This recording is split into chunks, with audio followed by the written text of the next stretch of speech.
Bien-aimés dans le Seigneur, Shalom. Nous rendons grâce au Seigneur pour ce dernier jour de méditation en semaine, de cette semaine. Nous sommes le vendredi 18 décembre 2020 et nous allons lire un texte dans la lettre de Paul aux Thessaloniciens.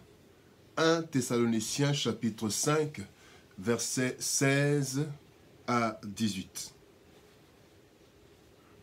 Voici ce que déclarent les Écritures.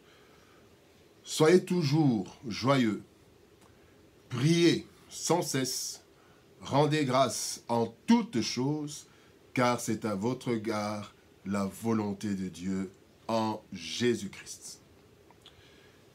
Bien-aimés dans le Seigneur, joie, prière et reconnaissance, tel est le thème de notre méditation de ce jour.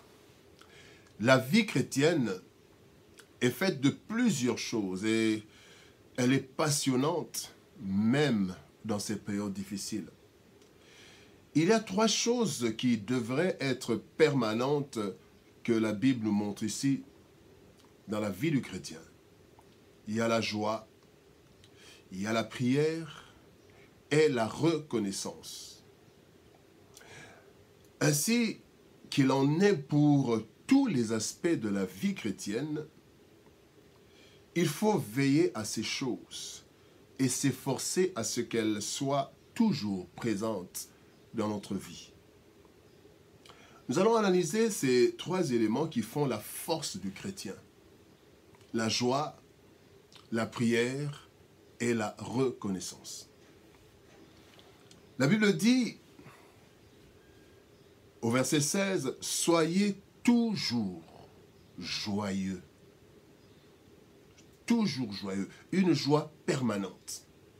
C'est le premier élément. Une joie permanente. Réjouissez-vous dans le Seigneur, je le répète, réjouissez-vous, dit la Bible. Bien-aimés, le chemin qui mène au ciel est parsemé de joie et de peine. La Bible nous dit qu'il est resserré, ce chemin est resserré. Matthieu chapitre 7, verset 14. Étroite est la porte, resserré est le chemin qui mène à la vie. Et il y en a peu qui les trouvent. Le mot resserré peut être aussi compris comme rétréci. Rétréci. Et étroit. Et le texte, le mot utilisé dans la Bible pour resserrer, veut dire aussi exposé à des tribulations. Donc, sur le chemin du chrétien pour le ciel, ce chemin, le chrétien est exposé à des tribulations. Ce chemin est rétréci. Le chrétien n'a pas beaucoup d'espace de manœuvre. Malgré cela, le chrétien est appelé à être toujours joyeux. Toujours. Comment être alors joyeux sur ce chemin où nous sommes exposés aux tribulations? N'est-ce pas que la Bible dit le malheur atteint souvent le juste, mais l'Éternel en délivre toujours. Mais même dans ce souvent où on nous sent atteints, le Seigneur nous dit soyez toujours joyeux. Bien-aimés, il y a deux choses, il y en a certainement plusieurs, mais il y a deux choses essentielles, de grandes réalités. Il y a deux choses qui peuvent nous donner toujours la joie. Même quand nous sommes dans des difficultés, nous devons savoir, en tant que chrétiens, que nos noms sont inscrits dans les cieux. Quand nous lisons Luc chapitre 10, verset 20 plutôt, Luc 10, 20, les disciples étaient allés pour un travail, ils sont allés en stage, ils sont allés envoyés par le Seigneur. Et quand ils reviennent, ils étaient dans la joie, ils disaient au Seigneur, « Seigneur, même les mauvais esprits, même les démons nous obéissent, nous sont soumis. » Ils étaient dans la joie d'avoir remporté des victoires, d'avoir vu des guérisons et tout. Mais le Seigneur leur dit, réjouissez-vous, ne vous réjouissez pas de cela, mais réjouissez-vous de ce que vos noms sont écrits dans les cieux. Bien-aimés, Vous savez, quand vous voulez entrer, vous devez entrer quelque part à l'université ou quoi, et que votre nom est inscrit, quand vous devez avoir un visa pour aller dans un pays que vraiment que vous aimez, et vous voyez sur la liste, votre nom est là, vous avez une grande joie. Voilà la joie. La première source de joie du chrétien, c'est que son nom est écrit dans les cieux. Quels que soient les temps et les circonstances sur la terre, mon nom est écrit dans les cieux. Et la deuxième raison, c'est que Christ est avec nous. Vous savez, la présence d'un Père, la présence d'un grand, la présence d'un être aimé vous donne la joie. Surtout un être aussi aimé que Jésus, un être parfait. Et la Bible dit dans Matthieu chapitre 28, verset 20, « Je suis avec vous tous les jours jusqu'à la fin du monde. » Puisque Christ est avec nous tous les jours, nous devons être aussi toujours joyeux. Quelle grâce d'avoir en nous Jésus-Christ en permanence. Et donc, bien-aimés, ces deux grandes réalités suffisent pour nous donner une joie permanente. Et cette joie qui vient du Seigneur sera notre force. La Bible ne dit-elle pas dans Néhémie chapitre 8, verset 10, « La joie de l'Éternel sera votre force. » La deuxième chose, le deuxième élément qui fait la force du chrétien, c'est la prière. Prier sans cesse. Et pas n'importe quelle, une prière permanente.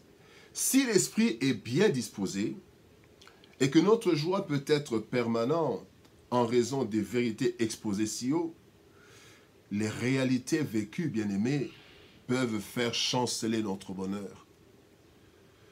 Dans un monde où il y a la méchanceté, les guerres, les tueries et tout cela, les trahisons. Et donc, il y a des réalités qui peuvent bouger notre bonheur. Ainsi, pour tenir et continuer dans cette voie de la joie permanente, seule la prière permanente peut accomplir cela dans notre vie. Bien-aimés, seule la prière permanente peut accomplir dans notre vie des choses que les paroles, que les hommes ne peuvent pas accomplir. Christ a dit dans Matthieu chapitre 26, verset 41, « Veillez et priez afin que vous ne tombiez pas dans la tentation. L'esprit est bien disposé, mais la chair est faible. » Bien-aimé, dans la chair, quand on parle de chair, il y a les pensées, il y a les sentiments. Et quand, bien-aimé, nous devons avoir la joie tous les jours, mais que nous voyons chaque jour des réalités contraires à notre joie, bien-aimé, il n'y a que la prière qui peut nous remettre dans la présence du Seigneur. Quand vous lisez le psaume 73, Asaph est en train de se plaindre de ce que les méchants prospèrent et que lui, il dit, c'est comme s'il s'est donné au Seigneur pour rien. Mais la Bible dit ceci, quand il est entré dans le sanctuaire, donc c'est la vie de prière, c'est quand il est entré en prière qu'il s'est rendu compte qu'en fait il était en train d'envier les méchants alors que leur fin est désastreuse. Oh, et là il se disait, autant être tel que je suis, le Seigneur lui a redonné la force. Bien-aimé, la prière permanente. Aucune de nos luttes, bien-aimés, ne peut être remportée sans la prière. Aucune.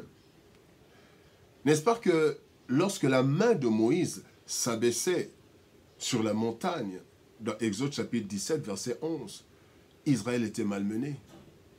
Il est écrit, Exode 17, 11, lorsque Moïse élevait sa main, Israël était le plus fort, et lorsqu'il baissait sa main, Amalek était le plus fort. Et quand nous prions, nous sommes plus forts que l'ennemi. Quand nous baissons d'intensité, l'ennemi est plus fort. Voilà pourquoi la prière ne doit pas être seulement un moment ou des moments, mais surtout aussi et surtout toute une vie.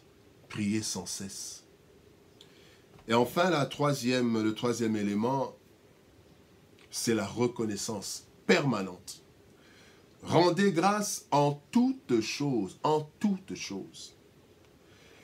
Bien-aimés, lorsque nous avançons sur notre route et que notre vie de prière nous apporte ou non de la joie, la meilleure des choses à faire, c'est de toujours rendre grâce.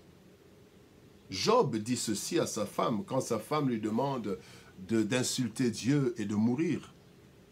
Peut-être que cette femme n'avait pas de mauvaises intentions, mais elle disait, au lieu de souffrir tel que tu souffres, autant mourir maintenant, parce que la femme se disait certainement qu'il va mourir. Alors, au lieu de prolonger son supplice, autant mourir tout de suite. Voici la réponse de Job, Job chapitre 2, verset 10. Job lui répondit, « Tu parles comme une femme insensée. Quoi, nous recevons de Dieu le bien et nous ne recevrions pas aussi le mal? En tout cela, Job ne pécha point par ses lèvres. » Job accepte et le bien et le mal ou la douleur qui vient du Seigneur. Et donc nous devons rendre grâce à Dieu. Et rendre grâce à Dieu, bien-aimé, c'est d'abord une reconnaissance envers lui. Quand nous disons, nous reconnaissons ce que nous sommes rien sans lui. Rendre grâce, c'est un signe de notre espérance et de notre foi. Et quand nous rendons grâce, même dans les situations difficiles, je rends grâce parce que je sais que le Seigneur n'en a pas fini avec moi. Je sais qu'il y a des jours heureux, des jours meilleurs.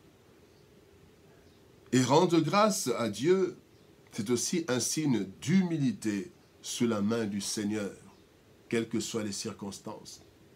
Bien-aimés, joie, prière et reconnaissance. Tout au long de notre marche pour le ciel, les choses peuvent sombrer, mais notre joie doit être permanente, fondée sur notre appel et notre avenir. Pour cela, nous devons prier sans cesse, afin de puiser la force nécessaire pour cette marche joyeuse. Et quelles que soient les circonstances, sachons toujours reconnaître que celles-ci viennent de Dieu pour notre bien. Alors, soyons reconnaissants. Que Dieu nous bénisse. Shalom. Au revoir et à lundi par la grâce de notre Seigneur.